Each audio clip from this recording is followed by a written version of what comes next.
Baby, can we move on? Please tell me that you're ready. Now I'm making dumb excuses, yeah, I gotta do better. I'm laying in my room and got a yellow blue sweater. Please don't go acting all distant now. Give me a chance and we can work this out. Hey y'all, it's Kezi'A. I'm back with another video, and today I will be talking about my pregnancy, and I will be giving you guys a 20-week pregnancy update, all of my symptoms, all the new things I've been feeling. I'm gonna start off with how I found out I was pregnant in the first place. Well, basically, I found out, it started with like a late period, but sometimes my period is late anyway. So I'm thinking like, no, it's probably not that. So I didn't go to the doctor right away. I waited like 2 more weeks.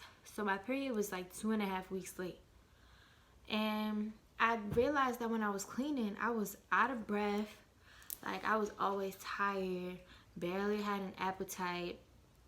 And I was like getting this really nauseous feeling. Like I would be nauseous all day.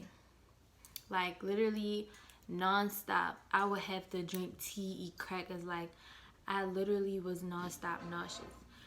So aside from the nausea, I also started spotting. For 3 days straight I was spotting. And I'm thinking, oh, my period about to come, blah blah blah, your girl not pregnant. First of all, that was just what you call implantation bleeding. And yeah, so after the spotting stopped, I was like, okay, so I guess that wasn't my period. And everybody go on Google looking stuff up. So I'm Googling stuff, and they talking about implantation bleeding, and I'm putting in all my symptoms like anybody else would. And it's all saying pregnancy. And I'm like, why does that keep coming up? Like, I was getting mad because I was like, I'm not pregnant, blah, blah, blah, I'm not pregnant. Bruh, so I finally decided to go to the doctor, and I go, and I get in there. They were about to close, and she still took me. They were about to close, and I ran in there, hurried up and peed, and we're sitting there talking, and literally, just imagine talking how I am now, and then she randomly said, I got a positive, da-da-da-da, and continues the conversation. I was like, that was the weirdest way to tell me I'm pregnant. Like, she literally just blurted out, I got a positive, and then continued our other conversation. Like, she didn't just tell me I was pregnant. And I just remember freezing. Like, I froze, and I was just like, are you sure? Like, ain't no way. Oh my gosh. I can't even describe the feeling I had. It was more like you're shocked, but you also get anxiety. You kind of get scared. And then your mind start racing because it's like, bro, what am I about to do? Like, I got to get this ready. I got to do all of this. It was just hard. But that's how I found out. And I found out when I was about 4 weeks. Like, maybe almost 4 weeks. I was literally almost a month when I found out. And, yeah. So, currently now, I am 5 months, almost 6 months, and my symptoms are completely different from what they were in the beginning. In the beginning, it was nausea all day, and I never threw up. I didn't start throwing up until the second trimester. Like, literally, once I hit the second trimester, I threw up 4 times the whole time, and then, like, I haven't thrown up since. I keep everything down now. But I still kind of get nauseous sometimes. But now that I'm further along, I'm just like super hungry all the time. And when I say all the time, I mean all the time. It's nonstop. I'm hungry right now. Like, I always have to have a snack.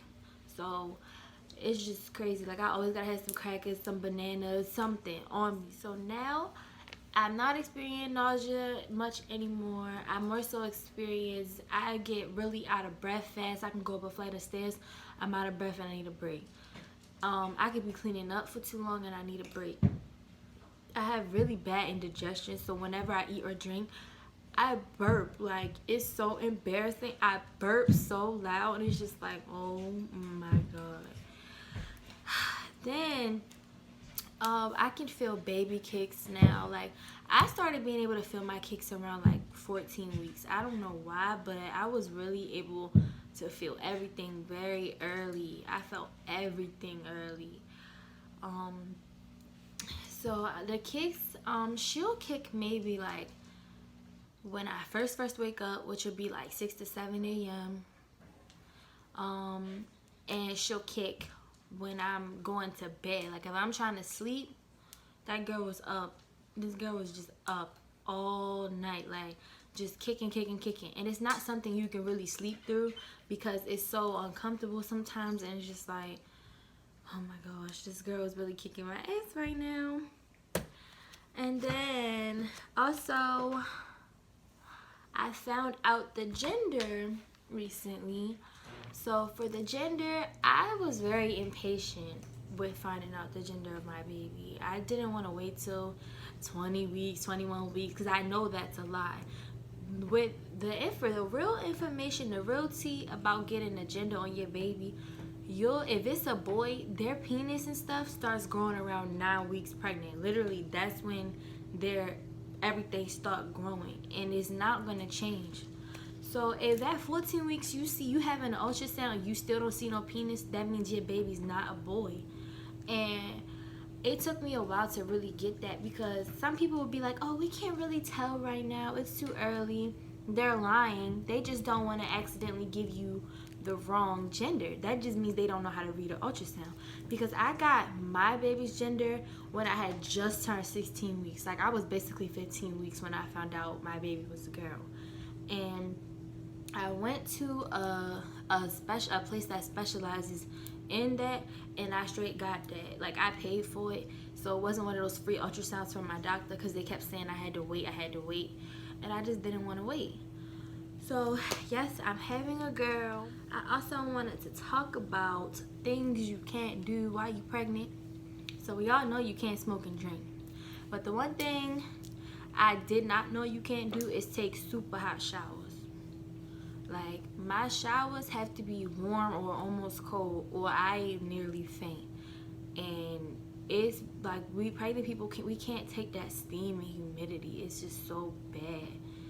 So you have to take warm baths, warm showers, and yeah. Also, if you feel super what can I say? Super tired and dizzy, and like you're gonna faint in the beginning of your pregnancy, you should go get your iron checked, because I was feeling that way and I was thinking, oh, it's because I'm pregnant, it's normal, when it's really not. It's normal, but it's like to a certain extent. I've actually fainted. When I was 5 weeks, I fainted and was rushed to the hospital. Like, it's just not, that wasn't normal. And the hospital didn't even catch the fact that my blood count was low and my iron was low. Only my OBGYN found it. And she found it when I was about 14 weeks. So it's like, if I never had my doctor test me for all of that, I would have never known. And that is super dangerous to have low blood, because that means your body is not producing enough blood for you and your baby. And y'all both could have died, to be honest. Like, it's very draining, and it was very hard for me. I was sleeping literally days. It was horrible. So if you feel like that, you should get that checked. My other symptoms, I have heartburn, especially when I eat something spicy. It's so bad. I have to pee a lot. Like, it's so annoying. I really get tired of using the bathroom.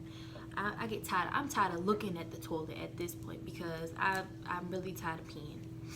And for my skin, it didn't really do anything, except for my skin got a little bit drier than usual. So like on my face, I gotta do different things on my face. So instead of me just washing my face the way I used to, I gotta put like avocado or banana on my skin, because I need those extra oils on my face now, because my skin be flaking, and I'm like, this does not happen to me. I literally never get acne. So that was really different for me. Now I'm a lot more energetic than I was in the first trimester. I really call myself a zombie when I was my first trimester, because all I did was sleep. Like, I would just be sitting around sleeping. Like, I might open one eye to text you back, but I was so sick, and I lost like 10 to 20 pounds because of it. I didn't have no real appetite. And whenever I did eat, I just felt worse. So I was trying not to eat, which was making it worse as well. So it was either eat and feel nauseous or don't eat and feel nauseous. So I would just try to eat something light like fruits and crackers, and then I would go lay down. And I would sleep for about 3 to 6 hours. And this was like a daily routine. Like, I really was sleeping so much. My grandmother thought I was depressed when I was just going through it. Oh my gosh, another symptom is hormone headaches. Bruh, let me tell y'all, these headaches hurt so bad. They are migraines. You literally feel like I know y'all have experienced a hangover before, and they just hurt so bad. You so sensitive to light and everything, you just want to lay down, and nobody gets it. They just like, oh, she over dramatic. No, them headaches really hurt, and I just could not. I had to pop a Tylenol. And when you're pregnant, the only medicine we can take is Tylenol. You can't take ibuprofen, Advil, none of that. And a lot of people don't know that as well. So that's another tip. Don't take no medicine except for Tylenol or something your doctor gives to you and tells you it's safe to take while you're pregnant. Because I know a lot of people, they've taken ibuprofen and lost their baby the next day. Like, it's really not something you just want to risk. Aside from all of that, I just want to talk about my ultrasounds now. So for the ultrasounds, my very first ultrasound was at 10 weeks. And my baby was like this big. But when I went for my next one, it was about, I was like 14, 16 weeks. And she was about like this big. Like, I can't explain it. Like, they just grow so fast. They go from a little gummy bear to this big ass baby out of nowhere. And it's just like a crazy experience, like hearing the heartbeat and then seeing them in there scratching their head, drinking amniotic fluid. Like, I didn't even know babies could scratch their head in the womb. Like, y'all itching now? I did not know that. She be looking so bored sometimes. She just be in there like, just wear her hand on her head. And I'm like, oh, my baby bored. Like, she want to get out. And then sometimes on her ultrasound, she'll like be walking up my walls in my belly. Like, she'll put her back on the like up against the wall and go like this, like up my stomach. And I'm just like, this girl is crazy. Or she's sucking her thumb and playing with her toes. It's just like a crazy experience, because it's like they already have their own personality and they ain't even out here yet. Like, I can already tell she's silly. She gonna be real like goofy, and she got some attitude too, because she be fed up with these doctors sometimes. She's very stubborn like her dad. But aside from that, like, every day I have to take my prenatal pills and this green little iron pill to keep me going, because like when I don't take my prenatal pills, I kind of feel icky, like I'm missing something. I feel like all those vitamins really help. And when I don't take, if I miss an iron pill, oh my gosh, it's just not, no, it's nothing I'll be wanting to deal with. It feels horrible, and I just want to go to bed. And then I wake up dizzy. You get up too fast, you might just bust your ass. Like, it's literally that bad. But other than that, like, throughout the day, I just be eating as much as I can. Like, sometimes I try to be like, bro, let me chill with all this eating. But then you gotta remember, like, you're feeding someone else too. So you can't just like starve yourself or wait until you're really hungry. You gotta eat something constantly. But that's my pregnancy update. And I hope you guys enjoyed this video. Don't forget to hit the like button and subscribe to my channel. And I'll be back with more, maybe.